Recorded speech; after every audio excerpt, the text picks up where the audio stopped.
I've gotta be me, and you need to be you. Just set your mind free and give yourself true. Now don't fret, baby. It's like a night out on the town. Welcome, my friends, to the Sage Quay Radio Hour, your home for free and critical thinking, and I'm your host, Mike Williams.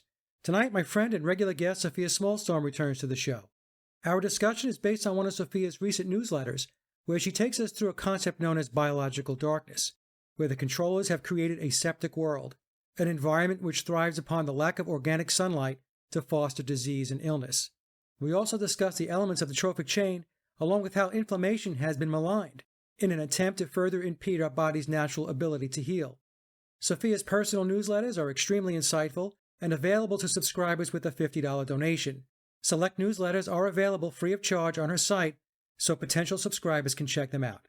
And so without further ado, here's Sofia Smallstorm. Sofia, welcome back to the show. It's always a pleasure to have you join me to have one of our fascinating discussions. And you have your September newsletter, which is subscription-based on your website. I know you have a few samples up there for people to take a look at. I always find your newsletters extremely intriguing, very interesting, and very thought-provoking. And this recent newsletter, I guess we could sum it up with a term that you and I spoke about. Actually, you introduced me to it offline, which is biological darkness. As we get into sepsis and we talk about inflammation and we talk about the trophic chain, I was wondering, how did you get into this with this newsletter? What intrigued you to write about this? Because it's not something that you're going to read a lot about. And again, you connected a lot of dots. So my curiosity was, how did you get into this one? Okay, so Mike, several months ago, I saw a video. It was actually a flat earth video online.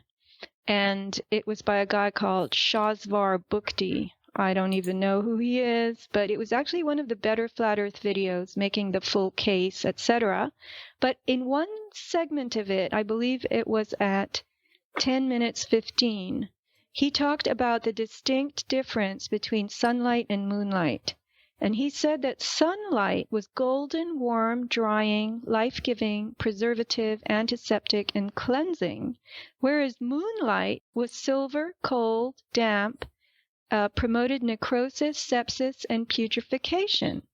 And I thought about this, and I said, you know what? He's right. And that took me back to the trophic chain, the food chain on the earth, which is composed of different life forms, some of whom thrive in the daytime under the sun, and others of whom thrive at night when there is no sun. So basically, the food chain is called the trophic chain. Tropha in Greek means food, and it's composed of producers, consumers, and then detritivores at the top. So the producers are plant forms that use sunlight to make their own food. Producers don't go out and get food and hunt it and kill it or gather it and eat it. They don't do any of that. They simply use the light of the sun, plants, to make chlorophyll, the green stuff that is their food. And they pull nutrients from the soil to help them in this production of food. Then you have consumers above them, all kinds of animals, and they are arranged in, order of size, and some are carnivores, some are herbivores, but they eat the producers. And then you have consumers that eat the smaller consumers, all the way up the animal chain to the apex consumers who have no enemies in their respective terrain. So that would be the wolf, the tiger, the rattlesnake, the lion, the white shark in the ocean, the bull shark. And when those life forms die, they are descended on by the decomposers. These are actually very small microorganisms, bacteria, fungi. They are also called the detritivores because they eat detritus, waste. And they are the life form that breaks up all of the bones, the carcass, what is inedible, uneatable to other life forms, into nutrients for the soil and the earth and the producers all over again. So during the night, in the absence of the sun, when it's damp and dark and cold and dank, that's when the detritivores work. Sunlight kills detritivores. Sunlight is a disinfectant. It chases away mold. Bacteria can't tolerate heat. They grow in cold, dank places and spaces. So that's what made me see that we have a sepsis and an anti-sepsis cycle that equally shares the day, right? The day being 24 hours. And if you look at the day over the entire year, then the sepsis and antisepsis is parceled out equivalently over the seasons, right? We have shorter days, longer nights, and then vice versa. Right. The qualities of moon and sun light were never really laid out for me in the way that he did. And then I realized that it all has to do with the trophic chain and the decomposers working at night. So let's talk about sunlight. It is antiseptic. Nobody would deny it promotes life. I mean, it is warm and it's essential to the manufacturing of vitamin D in our bodies. Vitamin D is a hormone that affects thousands of genes and enables dozens, if not hundreds, of interactions in our body that have to do with our metabolism and biochemistry. So let me just say something. If you live north of Atlanta, Georgia, that latitude, you cannot make vitamin D at all between the months of November and February because the sun is out there. It's going toward the Tropic of Capricorn, right? And then if you are north of Atlanta, Georgia, you've got to be at the right place. The right time, 10 a.m. to 3 p.m. to make vitamin D. So we're very deficient in vitamin D, which is why so many of us start, getting sick and weaker in the winter. Our skin gets thinner. We desperately need the sun. And people are being taught today to avoid the sun with sunscreens. People spend all this time indoors under artificial light. They're introducing light with frequencies that do not have the full spectrum, the LED lights, the compact fluorescence. You need to have full sunlight, full spectrum light, which, by the way, incandescents do provide, according to the photobiologist Alexander Wunsch. I put interviews of him up on my blog. And Wunsch says that we absolutely need proper whole light, which brings with it thermal energy, heat, in order for our biological functionality to be optimal. He says, this was another term that really grabbed me. He says that in the absence of proper, full, whole light, meaning yellow, golden light with heat that comes along with it, in the absence of that, we are living in biological darkness. Yeah, that's a very powerful way to describe it. And just going back to the sunlight for a second, Sophia, we have, from what I've read, an epidemic of a deficiency in vitamin D in our population today. And it goes back to what you just said. Aside from the fact that every time you go to the dermatologist, they tell you to put all this sunscreen on, wear a hat, wear a shirt, basically just cover yourself up. The sun is not good for you. Don't go to the beach. And then people just spending all of their time indoors, most of the time due to the fact they have to go to work and so on.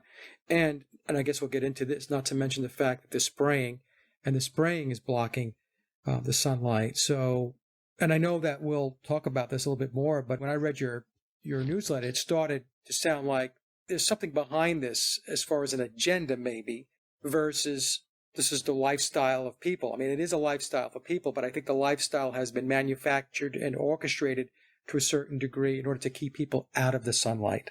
Right, Mike. In fact, the way I would put it is that the powers that be are promoting the sepsis side of the cycle. Let's look at chemtrails. The spraying of aerosols that blanket the sky with a white haze, that actually changes the quality of sunlight from golden and yellow to white and cold, right? Right. And it makes it more like moonlight. In fact, molds and spores thrive in this filtered sun. They do better under cloud cover than they do under full bright sunlight. So we've got a power level that has actually even engineered molds and fungi and introduce them into the fallout of chemtrails to proliferate in this diminished sunlight.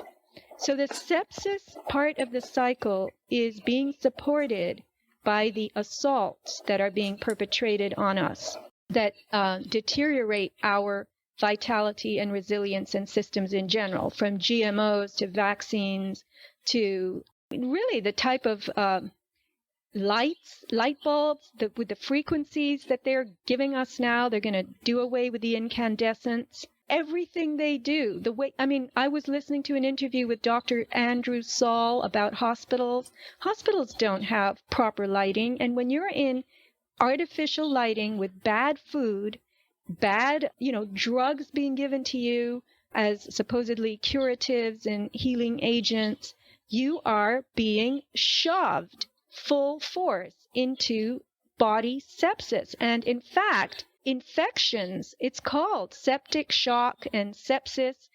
Infections are the biggest killer in hospitals now. They outnumber cancer, stroke, and heart disease as cause of death.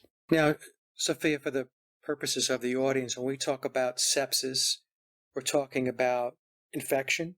Overall, we're talking about that half of the day-night cycle that promotes the decomposers of the world to do their thing. Decomposers take us apart. Right. We are full of microorganisms. We're surrounded by microorganisms. Just grab a microscope and look through it. But we live in cooperation and harmony with microorganisms. The germ theory of disease, Mike, which was brought to us, really sold to us by Louis Pasteur, the French scientist, that theory says that there are all kinds of different diseases, and each of these diseases is caused by a germ or a virus, right? A bacteria or a virus, or in some cases, genetic weaknesses. And they all require outside intervention from drugs and surgery to fix. So the strategy, you could call it, of modern medicine is to find a drug and match it to an ailment. When Pasteur was alive, his big enemy was this guy called Antoine Béchamp. He was born in 1816, died in 1908. He was a French chemist, also a doctor, and he said that it is what is inside us, our bioterrain, that causes disease because it's out of whack, it's out of balance. So he believed in something called pleomorphism, which is that all the microbiological life that lives in us, it tailors itself to the menu that our body offers it in terms of how our own biological terrain goes wrong. So we have microorganisms, this is my way of putting it, that live in us, and they are the trash men of our system. We also have our own cell lines in the process of healing and repair that march in first, and they break down organic debris, the dying cells. We're sloughing dying cells all the time. We're constantly rebuilding our cells and our tissues. And so the dead cells are munched up by our own lysosomes, which are the first line of cell breakdown, and then they're followed by the big eater cells in a process called chemotaxis. And so our body does its own job of eating up dying material, our own dying tissues. But when it doesn't eat all of it, if we don't support our body with the right nutrients, the right water, enough oxygen, sunlight, good food, minerals, we're going to end up with too much breakdown and too little repair. When we have too much breakdown, we have all these microorganisms living inside us. In cooperation, we are their host. You could call them parasites. And our parasites say, wow, this organism I'm in isn't doing well. I'm going to start cleaning it up. So in order for parasites to thrive, it's called successful parasitis, I think it is. In order for parasites to thrive, they have to not let their host die.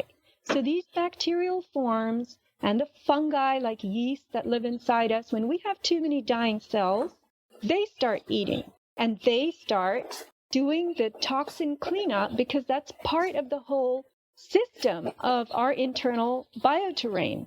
So, Sophia, is it fair to say then these sepsis cycles are disproportionate? So, in other words, because of all of the artificial light, because of the spraying and the blocking of the natural sunlight, that what happens is these decomposers, as you mentioned before, they have a disproportionate amount of time in which to do their work, and so they're there longer. And so what happens is, using the human body, it's out of balance. The detritivores and decomposers are around us and in us. If our body isn't supported with enough light and enough nutrition in all the right forms, our health maintenance cannot take place. So as we start to decline, as we start to get sick, as we start to degenerate, as we start to decline, our body attempts its own healing, which is performed by the lines of cells, the specialty cells it has within it, to repair tissues and to consume waste. And if it can't provide enough of those cells, then the detritivores, the decomposers that are inside us, they have to become the garbage men and eat everything up. And if they have a ton of garbage to feed on, meaning dying organic cellular material from our own tissues, then they proliferate, and it's their toxic wastes that they shed in us that contaminates us eventually to the point that we end up with massive infection, and they have to flush us with antibiotics as a remedy. Okay, so I want to read something from page 1 of your newsletter, which I found very interesting. I think it kind of recaps what it is we're saying here. Mainstream medicine believes that virtually all illness is caused by germs or genetic hereditary weakness, as well as deformities and trauma. The truth is, most illness is due to cellular malfunction caused by cellular toxicities and cellular malnutrition, both of which can be avoided and overcome naturally. So the reason why I bring this up is because many people are going to have a hard time getting their heads wrapped around what it is we're discussing here and what you're explaining to us. Because what I just read here, the first part of that paragraph, is that mainstream medicine believes that illness is all caused by germs and genetic hereditary weakness or trauma. Yet what I believe you're saying is that that's not true. That is not true. Germs are our friends. Chemicals are not our friends. In the 1950s, do you remember all that stuff about spraying, housewives keeping their houses as clean as possible? The authorities are saying, well, that antibacterial soap might not be as good as we thought. You need to learn to coexist with these germs and bacteria, and we always did. But what's happening now is we're coming into contact with too many man-made inorganic compounds. Our bodies have traces of up to 100,000 man-made compounds that are unnatural, and they are detrimental to tissues. Chemicals erode and harm tissues. So we have way too much chemical and radiation and other kind of infiltration, toxicity challenges, you could say. And our bodies just aren't up to the task of doing all this repair. We're deficient in cellular energy. Really, you could put it this way, Mike.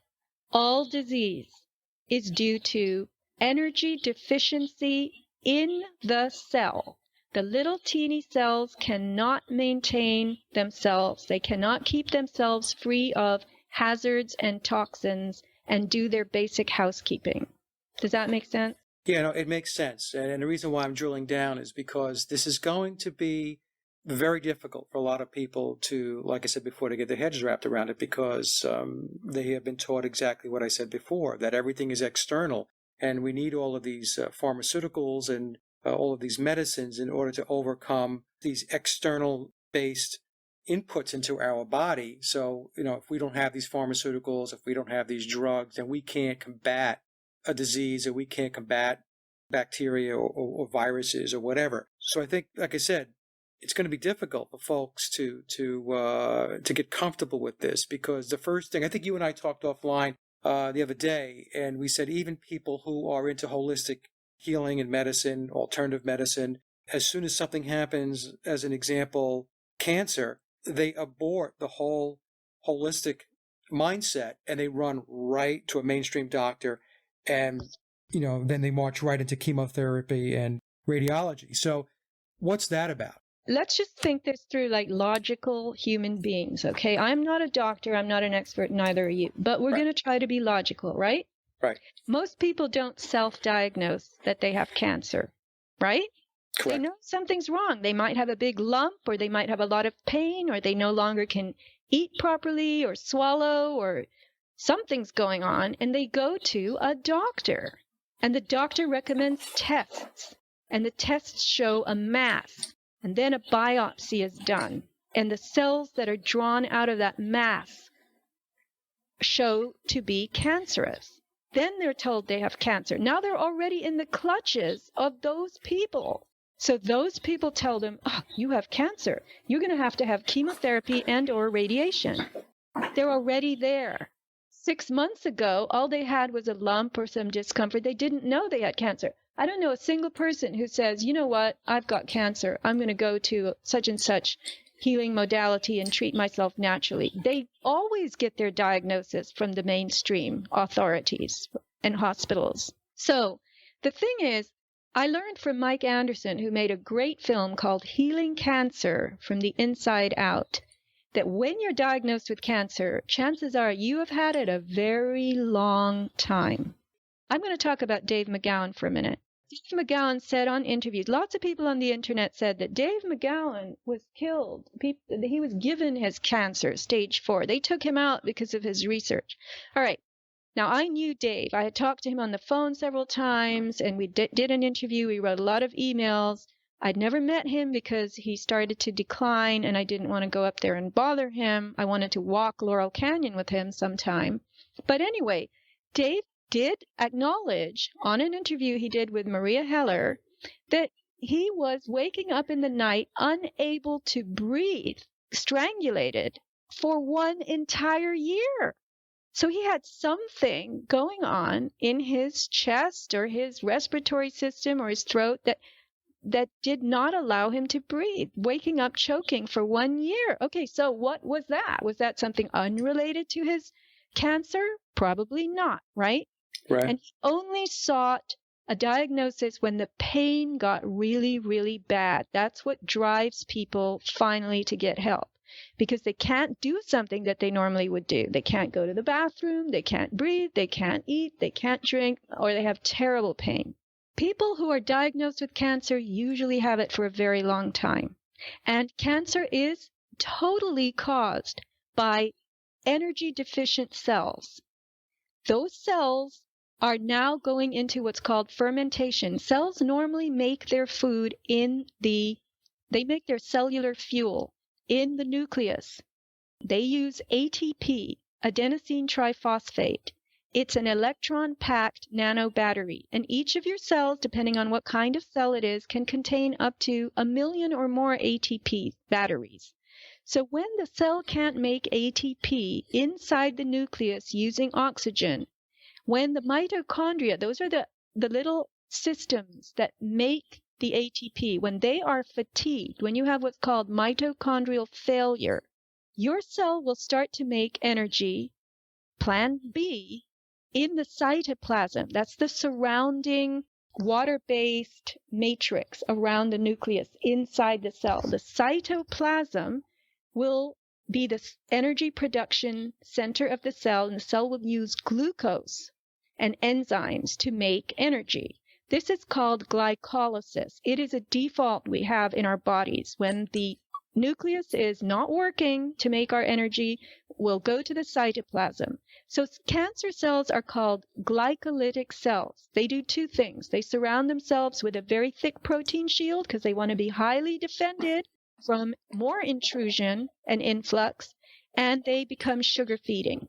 They may not make it. They also go into what's called unregulated division. They reproduce. They're psycho. They reproduce, desperately trying to keep themselves alive. And that's a tumor. So you've got a sugar-feeding cell that is desperate to reproduce, to keep its colony or its clan alive, because cells reproduce, They themselves divide, cellular subdivision. 1 becomes 2, 2 become 4, etc. So that's your tumor mass. And then let's say those cells are still not thriving, because they're not. They're sick cells, cancer cells. They're full of sugar. So you've got yeast around them going, whoa, look at this diet. I love sugar. And you've got yeast feeding on those half-alive cancer cells. See what I'm saying? Yeah. That's the microorganism partner of the cellular system. That's the detritivore going, I've got a big buffet here.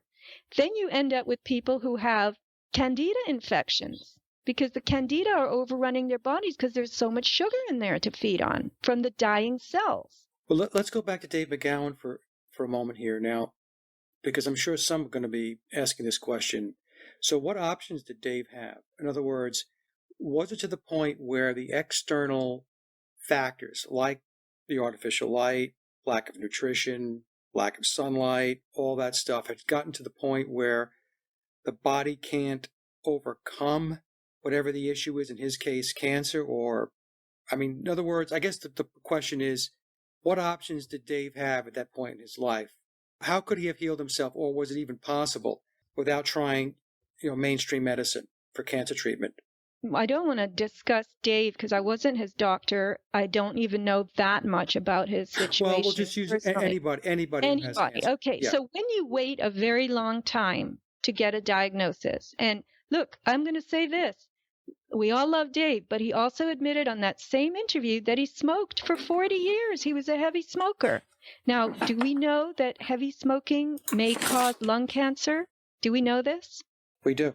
Okay. So when you are in a situation of great discomfort and you have followed what we call a bad lifestyle, poor health choices, poor diet, and you end up sick, you end up with cancer, the first thing you can do is start reversing the habits that you've built up. But habits are hard to change. And many people are already convinced that they're not going to change their habits. They're going to go to the medical world and find the quickest fix they can. So chemotherapy is often chosen by people who are heavily influenced and pressured by the system, doctors and nurses. Chemotherapy drugs cost tens of thousands of dollars, and doctors make a kickback from them. All anyone has to do is watch the Ty Bollinger Cancer series. We know cancer is big, big business. So when people are diagnosed with an illness of any kind, or they don't feel well, or they have some kind of issue going wrong in their body that's noticeable, I would say it makes sense to re-examine everything you're doing. Start eating the best food you can. Get out in the sun so that you make plenty of vitamin D. A lot of people take oral vitamin D, but it's not comparable really to being in full spectrum light. Go outside.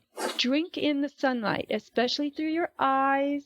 Take in the bright light of day. Don't wear your sunglasses constantly. Let your skin be exposed, because all kinds of biochemical activities are taking place when you are in the light of day, in clean air. Now, I know a lot of us don't have this available to us. We're stuck in office jobs, or we have to drive, or, we just don't have the option of running off to the beach or kicking our shoes off in a meadow and earthing, feeling the soil. So what are we going to do, Mike? What are we going to do?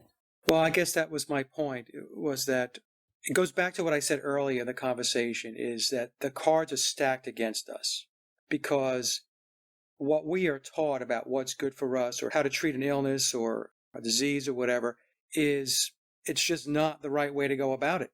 We also have the suppression of treatments, things like cannabis, Rife technology, B17 Laetrile. I'm talking about cancer as an example. So I guess what I'm saying is that it's difficult for us to go about this in a natural way, the way the body is supposed to process and supposed to fight off disease or to fight off being ill, because we are constantly being bombarded with external elements that the body is trying to figure out what to do with. And there are, in my view, I'm not going to speak on behalf of you, Sofia, but I don't know where you stand on this, but there are treatments out there that are being suppressed, that, they're not talked about in the mainstream medical business. As I mentioned before, cannabis, rife, B17 or Laetrile for cancer as an example. And there's lots of information on the web about that stuff, but it almost becomes anecdotal because, the mainstream aspects of medicine won't embrace any of this stuff. They won't talk about it. They won't do any kind of research into it. They just stick to their model, and that's it. And that model is not good for us. Right. I spent an afternoon with Charlotte Gerson. She runs the Gerson Institute. Her father was Max Gerson.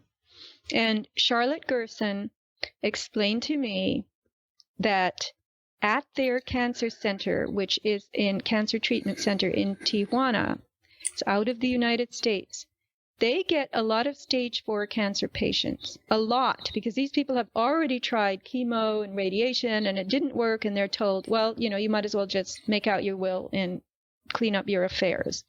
Then they find the Gerson Institute. They go to the Gerson Center, and they are put on the equivalent of 23 pounds of fruits and vegetables juiced every day. Now, you couldn't eat 23 pounds, particularly if you had stage 4 cancer and were failing. But she told me we give them a glass of juice, mixtures of different vegetables and fruits, and they sip this all day, and within 24 hours, they're already perked up, and within 48, they're starting to rebound. They have like a 70% remission rate with the people that they get in there. Now, what is juice? What is it? It's enzymes, vitamins, nutrients, all kinds of phytochemicals, minerals that the plants contain. Plants grow in soil, and they take their minerals, and this is all organic, by the way.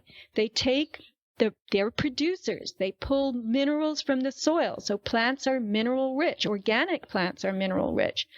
Plants grown, food grown in pesticided soil is chemical rich, right? So when you just do the plain juicing, and that's one of the core activities of Gerson treatment, you can do it yourself. You can buy the tapes and the books, gerson.org, and learn how to do this yourself if you are not feeling well. But she said to me, this is a direct quote, we can treat anything.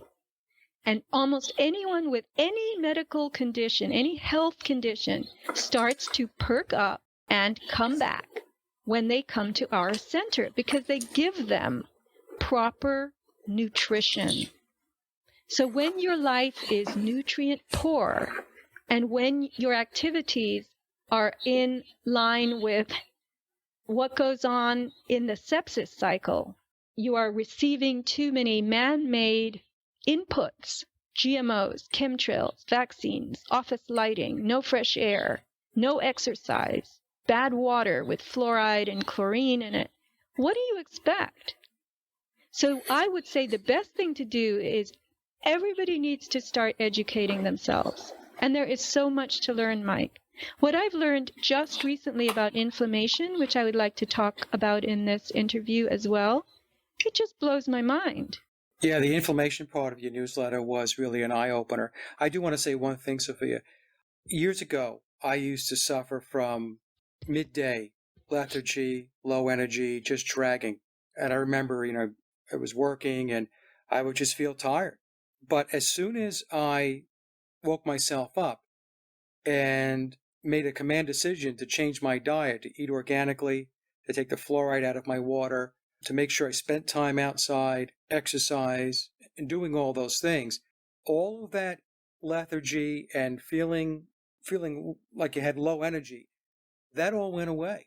It all went away. And then 2 o'clock or 3 o'clock would come. And like right now, it's 2:45, and I feel great. And it was because I changed my diet. So it goes back to what you were just saying. Getting the right amount of vitamins, the enzymes and nutrients, eating the right things, and not having your food, as an example, contaminated with all of these chemicals and these pesticides and everything else that they're throwing into what it is that people are taking in. Mike, we have in our bodies a universe of things. All of it is connected, just like the forest. In my newsletter, I discussed the fungi in the forest. The trees' roots and the plants' roots are covered with mycelium. Mycelium are clumps of fungus. And They are like the forest internet. They connect every tree and every plant to each other in the entire forest. Trees actually trade carbon and nitrogen with each other by their root systems. And there are these fungi wrapped around the roots, and they're in the cells of the roots. So the fungal world is the forest superhighway. Now, don't think we don't have that in our bodies. We have a superhighway in our bodies also. And I'm just going to give an example from the forest again. Every time you put your foot down in the forest, underneath your foot, underneath the footprint, you will find 300 miles of these tubules, these fungal tubules called mycelium. 300 miles under every footprint made in the forest. So our body is a universe that is full of these interconnected, interworking materials, components. Our immune system is not... Where is the immune system? Tell me, where is it? I don't know. You don't know. It's Right. not like the brain I can point to my head, right? Right. The immune system is an interconnection of components. It consists of certain cells, like white blood cells, are part of the immune system. And it consists of, hey, microorganisms, partners in waste cleanup that live in our body. There was a very famous French doctor, René Dubos. He actually taught at Harvard. He was a professor of medicine. He wrote a book in 1959 called The Mirage of Health. And he said that science or medicine has been challenged to explain why so many varieties of microorganisms that live inside us that have the ability to kill us, they usually don't. They usually only get bigger and smaller, let's just call it the relationship of them to us, in a kind of waxing and waning equilibrium that we can't predict. So he says that microorganisms capable of persisting for prolonged periods of time in the body, and he calls this inapparent infections. This is the medical word. We have the presence of something that's foreign to us. Technically, that's an infection, but it's not even apparent because it's in a homeostasis with us.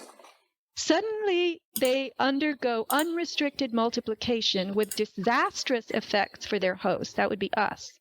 And in each case, the outcome of that relation between the microorganism and the host changes according to the circumstances in which we're interacting.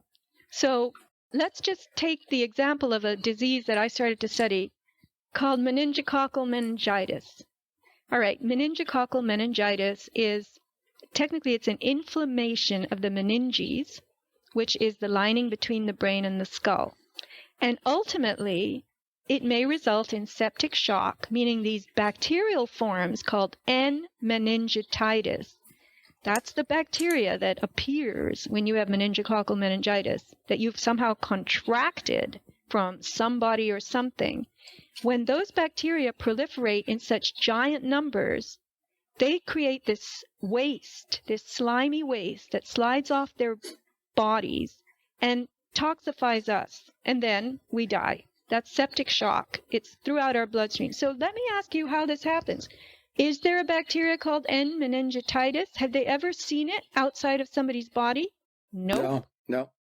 My guess, I'm going to follow the school of pleomorphism, which says that these organisms, they form according to what they have available to eat. And what they're really doing is tissue cleanup. So meningitis, inflammation of the lining between the brain and the skull. Something has happened. That lining is injured. It's now producing cells that are dying.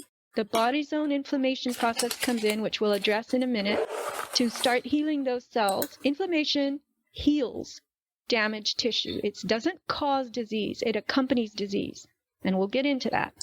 But the body's own army to do the repairs doesn't do the trick because the body is not supported by proper light, proper water, oxygen, proper nutrition, proper food, proper everything.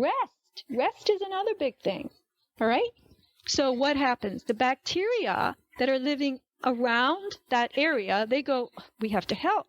We have to start eating this organic waste being made in the body that we're contained in. We want to stay alive. If our host dies, we die too. So they go into cleanup mode. They start feeding on the dying cells of the meninges.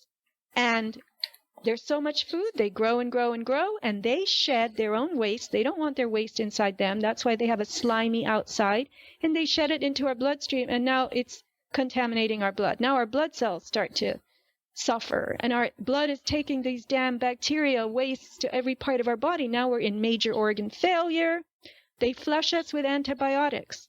We're in the hospital. How does that help? Well, often it doesn't help. But sometimes it helps because antibiotics start reducing the numbers of those over-multiplying bacteria.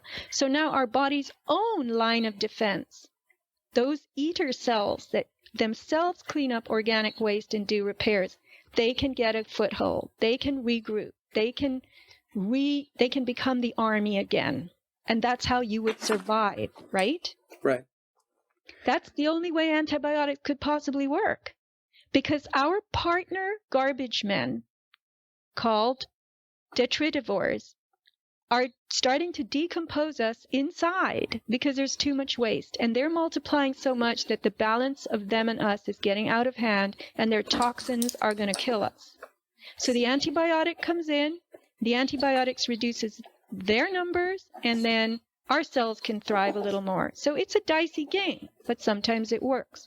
So it gets back to what we were saying before. Again, I'm trying to put myself in the seat of the listener. So the point being is, if you want to avoid having yourself in that situation where they're pumping you with antibiotics and you're sitting in a hospital somewhere and being worked on and attended to, the trick is to wake up and get yourself healthy. Proper nutrition, eat correctly, sunlight, exercise, to do those things. And if you do those things, then you are going to exponentially, I'm going to say, decrease the odds that you're going to wind up in a situation down the line health-wise where you're going to wind up in a hospital somewhere under the care of Western medicine. I mean, that's my take on it. Does that sound reasonable? Yes, I'll put it another way. So the body is a universe inside. Would you agree? Yep. And nobody has the eyes to see or inspect the entirety of that universe, right? Right. All you can acknowledge and note is the melodies that come out of that body in terms of its activity, the way it feels. It could be you. Balance, imbalance.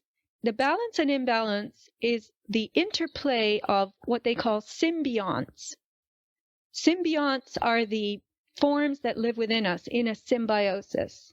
So the interplay of the symbionts and our own biological activity is the song of our body, right? Right. So, I mean, we're not alone in our body. We have millions of organisms living in our body, and they work with us in tandem. There's a cooperation. So the superhighway inside the body flows when the songs and symphonies are harmonious, and it jams up when they're not. You know, what I find interesting, Sophia, sticking on this theme for a second here, when you talk about the being interconnected, the interplay, talking about the immune system, you know, as you were talking about that, and you were talking about the fungi, one of the things that goes on in this world is the destruction of all that interconnectedness. And I'm not just talking about the human body. I'm talking about the destroying nature, destroying the Amazon as an example, right? So again, you know, not to put my tinfoil hat on, but taking a step back and looking at this, it looks like, at least to me, it appears that there is a very, very good understanding by the people that control to systematically break down everything, not just our mind-body dynamic, but also the environment. It just seems like they know a lot more than I think that maybe we give them credit for as to how all of this stuff works. And step by step, very incrementally, very methodically, they're taking it apart. Yes, you're exactly right. I mean, everything is a harmonious whole. And when you take a big knife and you go chop, chop, chop, chop, chop, all over the cutting board, all over the earth, and you break up that whole, then you make everything isolated and helpless and frightened. And because it's not connected, it can't draw its sustenance from anything else. And we can't produce all our own sustenance, right? Even plants, the producers, they need the sun. So the sun is the thing that fuels the whole trophic chain. Yet, we can't just have life. Part of life is death and decay. So we've got to have that nighttime to break down the life that has died and re-render it into nutrients and productive elemental materials. And that's why we need an equal balance of sepsis and light. And we're not getting that. We're getting an over-concentration of the breakdown conditions. It's mind-boggling when I think about it. When I sit back and I just pause and I reflect on what we're talking about here and I try to take it in, it is systematic and it's very dark and it's evil. You would be naive, I think, to believe that this is all just happenstance. I mean, it's just coincidence that all of this stuff is just kind of going on. Once you start going down the rabbit hole, like you have on so many things, and you start looking at this stuff and you start to connect the dots, you see that there is an interrelationship going on. And it's just not a good thing for us, and it's not a good thing for the world. I was wondering with that, if you wanted to talk, if you're ready, if this is a good point to segue into inflammation, because that was another piece of your newsletter, which I think is going to surprise a lot of people based upon what people are told inflammation is and what it does and so on versus what you wrote in your newsletter. Yes, I do want to talk about it. And I'm going to give the example of a man. I watched a program on CNBC, just stumbled into it, about some doctor who had billed Medicare $500 million for prescribing chemotherapy to thousands of patients who didn't need it. Many of them didn't even have cancer. He just told them they had cancer. They got scared. He told them they needed chemotherapy. He gets kickbacks for that, right? Every doctor who prescribes chemotherapy drugs gets kickbacks. So all these people, one of them, lots of them died, and one of them lost all his teeth, and he didn't even have cancer. He went elsewhere for another opinion and was told, I think twice, told he did not have cancer, didn't need chemotherapy, and he was told all he had was a lot of inflammation. So here's the drum roll. Here's where our discussion starts. What is inflammation? We're told by the medical world that inflammation causes disease. Everywhere you look, inflammation is present and there's disease right there too. Well, guess what? Inflammation doesn't cause disease. It is an effort of the body to facilitate healing because it occurs in stages. Inflammation accompanies disease. It is present where disease and tissue damage or degeneration, injury is found. So the symptoms present at each stage of inflammation are misinterpreted by the medical world as bad. They have to be halted with drugs or bandages. You have to wrap up your swollen knee so that, you bring the inflammation down, you ice it. And all of this is going to interfere with the body's healing process, and it's not going to be able to repair the tissue properly. So what are the 5 noticeable symptoms of inflammation? Redness, swelling, heat, pain, and rigidity or impaired function. And they're caused deliberately. When your knee hurts because you overdid it, or you sprained your ankle, your body is telling you, I'm sorry, I'm going to puff this area up so you can't move it. Don't walk on this. Sit down, rest, give me some time to heal this. So the swelling is stage 1 of inflammation, inflammatory stage 1. And in that stage, there are things called lysosomes. They're enzymes. They are made by our body and they begin to digest injured cell materials. They also produce histamine. Histamine it's a compound in the body that creates irritation. It's what makes you scratch a mosquito bite. Histamine increases blood flow, partly because you're scratching, and the body is walling off an area. It's puffing it up, opening all the channels, the lymphatic vessels, the red blood transport channels, the arteries. It's opening everything up for the better arrival and deportation of nutrients and wastes, right? So increased blood flow begins inflammatory stage 2. Stage 2 is congestion, heat. The body heats an area in case there's opening, a wound, and bacteria have entered. So that starts the process of chemotaxis. This is the cleanup by the body's own big eater cells, scavengers, who work in a very specific sequence. Chemotaxis, inflammatory stage 3, involves 4 kinds of eater cells: phagocytes, neutrophils, eosinophils, and macrophages, and each one has a different menu item and function. For instance, the eosinophils release the counter enzyme to histamine. It's histaminase. I think that's how you say it. And that reduces swelling as the debris is removed. The macrophages, which are the 4th in the sequence, they consume the earlier stage eaters when their jobs are done. So we've got this chemotaxis process. This is not bacterial. This is our own body's cells, our own army, 4 different ranks. And the last ones eat up all the former ones.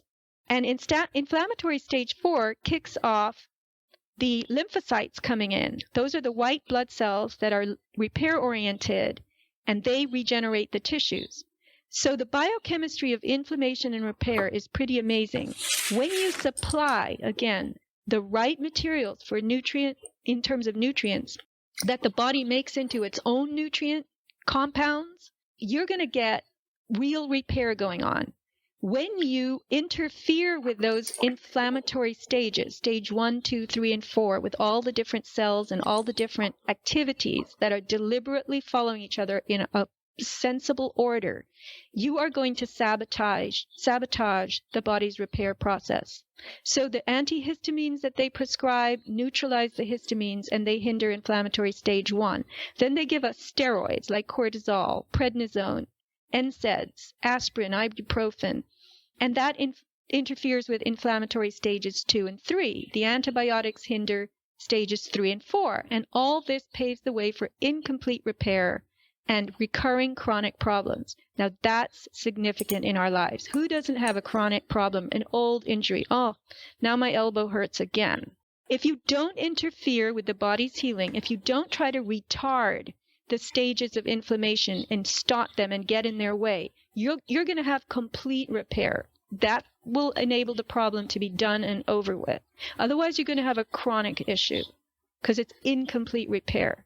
Now, what about people that have, let's say, chronic inflammation like RA, gout, those types of things there? How would we explain to them how that inflammation is a process of healing? Because they would turn around and say, I'm incapacitated because of all this swelling and all of this inflammation. Right. Inflammation is the sign that they have degeneration and breakdown going on. In the case of rheumatoid arthritis, RA as you called it, that's an autoimmune disease. And Dr. Mercola, it's on my blog, I put that interview up. He did a wonderful interview with a former patient of his that changed everything in her life and recovered from crippling rheumatoid arthritis. So once again, you have to educate yourself, and you have to start supplying the body with the correct repair materials and nutrition and sunlight and all the other stuff we've discussed several times. The reason inflammation hurts is because you have a lot of disintegration of your own tissue structures. And the whole thing with autoimmune, going back to that for a second, the autoimmune is out of control. I've read some articles where if you went back 30, 40, 50 years ago, autoimmune was not something that anybody even knew about. And I'm going to say, and I'm surmising here, that autoimmune is growing exponentially within people because of the external inputs or variables that people are ingesting, breathing in, that they're exposed to, and so on. As an example, some integrated medicine doctors are convinced that rheumatoid arthritis, RA, is the result of Lyme disease or mold and those types of things there. We have these inputs going into our bodies. As an example, GMOs are known to create new allergens. And that, of course, then increases the market for over-the-counter allergy medications, which years ago you had to have a prescription to get allergy medication. Today, you can go buy it in the store like you're buying a can of corn. So I guess the point I'm making, Sophia, is it goes back again to your point, is that we have to get a blank piece of paper. I'm talking about everybody, myself included, and really do a lot of work to understand what is it that we are taking into our body, what is it that we're exposing ourselves to, and start erasing a lot of that stuff and doing a lot of things a whole lot different. Mike, I once received a huge, thick binder from someone who had done a lot of research on Lyme disease, and I gave it to someone else who had Lyme disease, and I've never gotten it back. But I've heard that Lyme disease is a particular kind of spirochete, and it's maybe something that the body isn't familiar with, hasn't encountered before, and when it takes up in the body, it does its own thing in a way that isn't harmonious with our internal system. Okay, so there are a lot of molds and spores out there that are engineered, Dictyostelium, Discoideum. There's an Omycetes form. These are simple. I just learned that Dictyostelium has only 8 genes in it. It's very easy to re-engineer and then introduce through our waterways and soil. I know a lot of people who've contracted, for instance, Morgellons syndrome from gardening, just dabbling in mud, and one guy was trying to fix his sewer lines himself in his backyard, and he got it. But I'm not saying that everybody is going to get this from gardening. I'm just saying there's something out there that they've engineered that goes along with their promotion of sepsis that can get a foothold in us. Even when you have too much black mold in your house as a result of a water flood issue, you can get sick from that. And it's all because of, the bioterrain imbalance. When you inhale black mold spores, now suddenly you're having an issue because they're throwing your whole internal universe out of balance.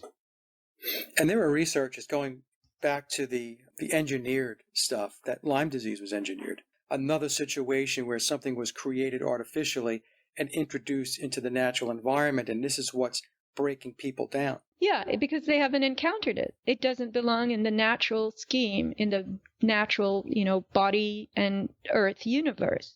So you bring in those foreign things that can perhaps, maybe there are self-replicating forms of organisms, engineered organisms, and then maybe they're taught to feed on a certain component or material in the body, and then suddenly your body goes, what do I do with this? Yeah, I think your body does that with all of the GMOs, the fluoride, the aspartame, all of that. Anytime you take something into your body that your body doesn't recognize and does not know what to do with it naturally, you're going to exert an enormous amount of energy. The body is trying to figure out what to do with this, whatever it is that you've put in your body. This is when your body breaks down. And this is when you start getting pains and rashes and all those types of things, because something's going to happen. The body's just not going to chug along and be healthy. Something is going to break down. Something's going to manifest because you're taking this junk into your body. Right. The rash is an expression of the skin trying to get rid of a foreign material that's not wanted. And, the skin, the sneezing, coughing, diarrhea, vomiting, reflex, that's all part of your Th1 immune system. So like I said before, the immune system isn't in one place. It's all over. It's a component connection. And when you can't get rid of something, your Th2 immune system takes over. That is the internal immune system. And it says the Th1 is cell-mediated and the Th2 is antibody. It's the antibody system. And it makes antibodies to counter and battle these foreign materials that the first level of immune defense, Th1, couldn't get rid of physically by sneezing, coughing, bowel, urine, whatever, effluences of various kinds. I thought that this was really a very, very good newsletter, and it made me think, I'll tell you that. So that's why I wanted to cover this on the show. I know that we discussed whether it was something that we could do a show about, and I was really, as you know, pretty adamant about I thought we should, and I'm really glad that we did. Right. Thank you, Mike. I mean, this newsletter was so hard for me to write. I really struggled with it because some of these concepts, I had heard of pleomorphism, but I never really knew what it was. And then I realized, oh my God, it has a place in this picture I'm trying to paint, but I have to understand it better before I try writing about it. I mean, I can't presume to write about something and explain it to other people if I don't understand it. And so literally, I could feel my brain sizzling and frying as I was trying to get these concepts better understood. But what I really like about what you and I kind of have talked about recently as we prepared for this show is this concept of sepsis, too much sepsis in the world, and consequent biological darkness. That's the key to this. We are living in biological darkness, increasing biological darkness. We are, and I'm hoping with this show that we'll get some people to awaken and pay attention and understand exactly what it is that you're delivering here, and they can hopefully make some changes in their life, and they'll be healthier for it. You know, they'll spend less time going off and getting pharmaceuticals and drugs. Right. You know, Mike, two very simple things are iodine and magnesium. Iodine basically reaches every cell in your body. It promotes apoptosis in certain glands, reproductive system, which is the regulated cell division. So it's considered an anti-cancer supplement, iodine. It's very inexpensive. It's on my website, avatarproducts.com. Along with the magnesium products that are so great. You just smear the cream into your sore muscles and joints, and it works very quickly, and it supplies your body with lots of magnesium. That's the number 2 mineral that we're deficient in. So just iodine, magnesium, water, real sun, these things will help you in untold ways, and they're cheap, practically free. Yeah, and I'm going to include the link to the iodine show that you and I did. That was a very good show. It received a lot of views, and it's still chugging along. And so, folks, if you haven't seen that show, and to learn more about the benefits of iodine, I will include the link down below. So please click on it. It was really a great show that will give you a lot of information and explain to you how iodine benefits you and how it's been taken out of our diets, like everything else that's good for us, has basically kind of been pushed aside. And as Sofia said, it's not expensive, and it's a great way to really bolster your health. Yes, iodine used to be added to flour and salt. It still is. Bread. Yeah, because those were our food staples. That's how much the government even cared about it back then. But let me just throw this in. As of about 1980, medical school instructors were told to stop talking about iodine. Iodine was a massively utilitarian go-to in the health world for 100 years at least. But they were told, don't speak of iodine because we want patients, people who are not feeling well, to go to their doctors and be given pharmaceutical products to address the very same things that iodine can so easily take care of. And these pharmaceutical products are expensive, and they're, much more complicated formulations and compounds, and most of the time they don't even work. Going back to the magnesium for a second, I use the magnesium product, and I also want to tell folks that we're not talking about this because Sofia sells this. Sofia sells these things because they are beneficial to your health and to giving you a healthier lifestyle. Now, with the magnesium, and you know this story, Sofia, I had tennis elbow.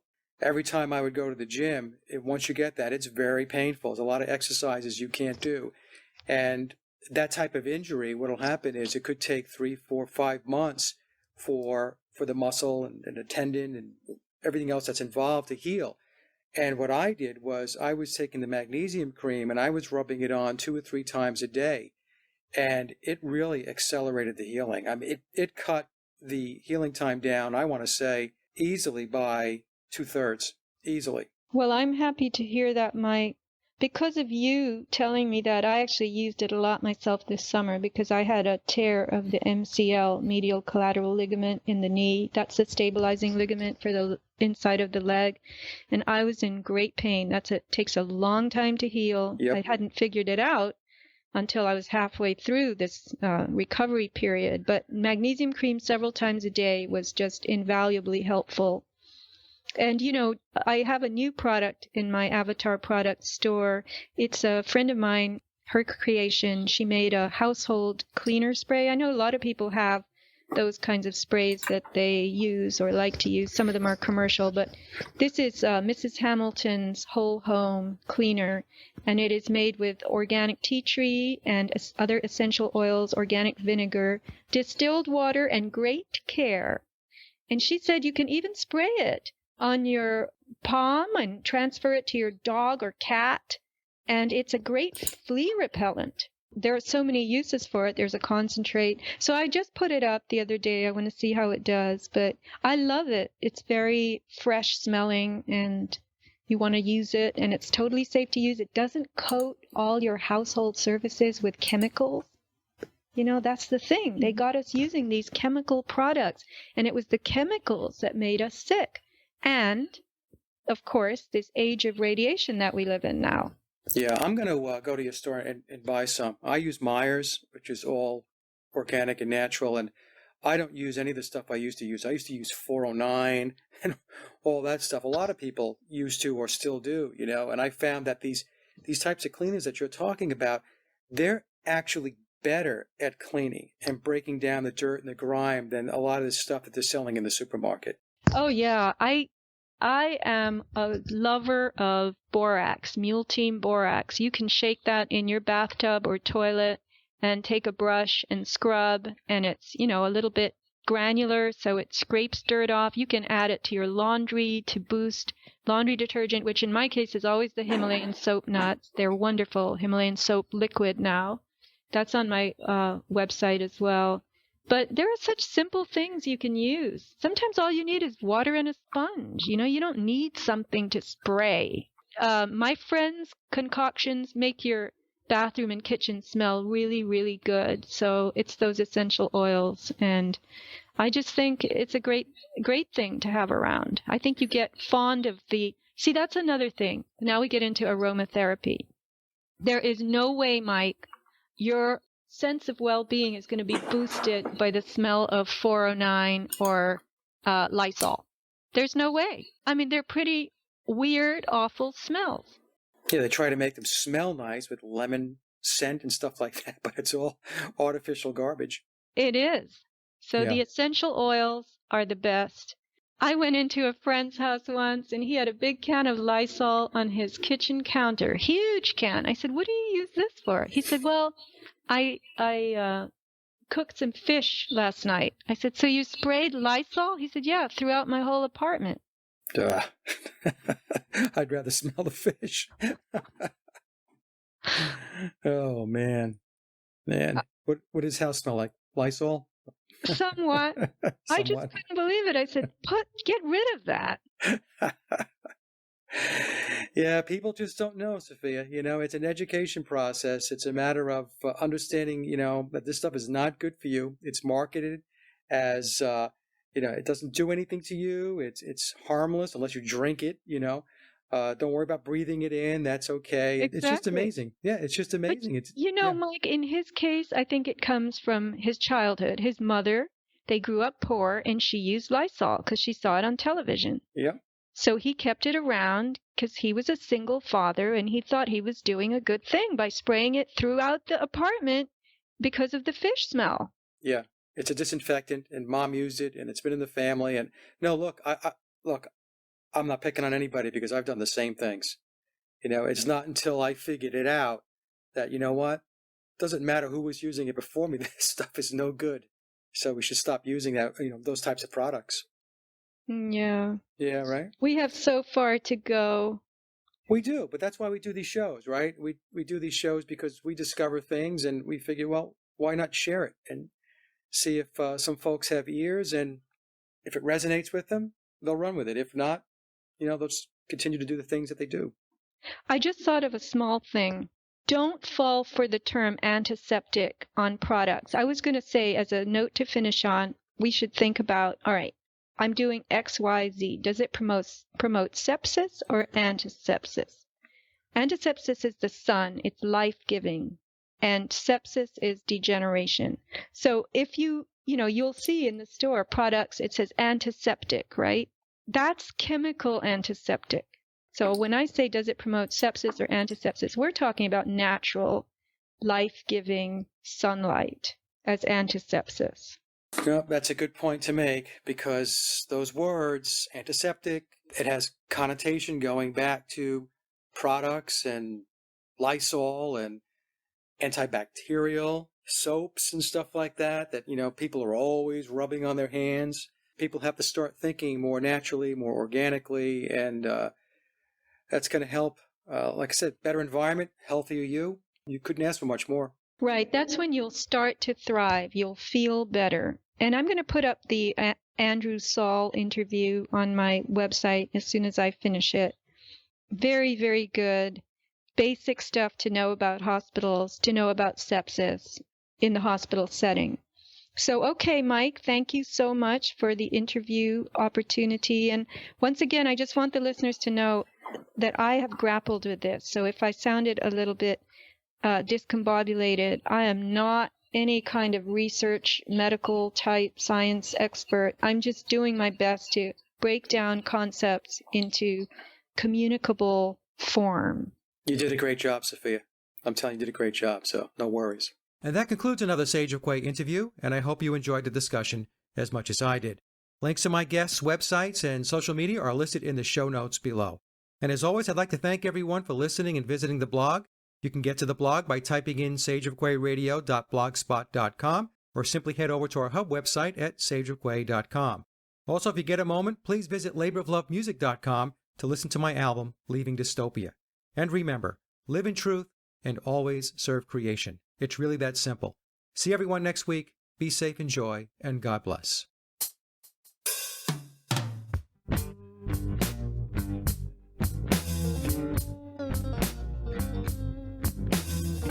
I've gotta be me, and you need to be you.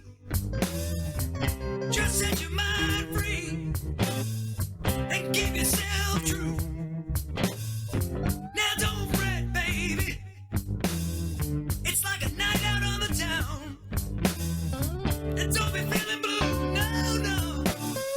Shine your light all around like a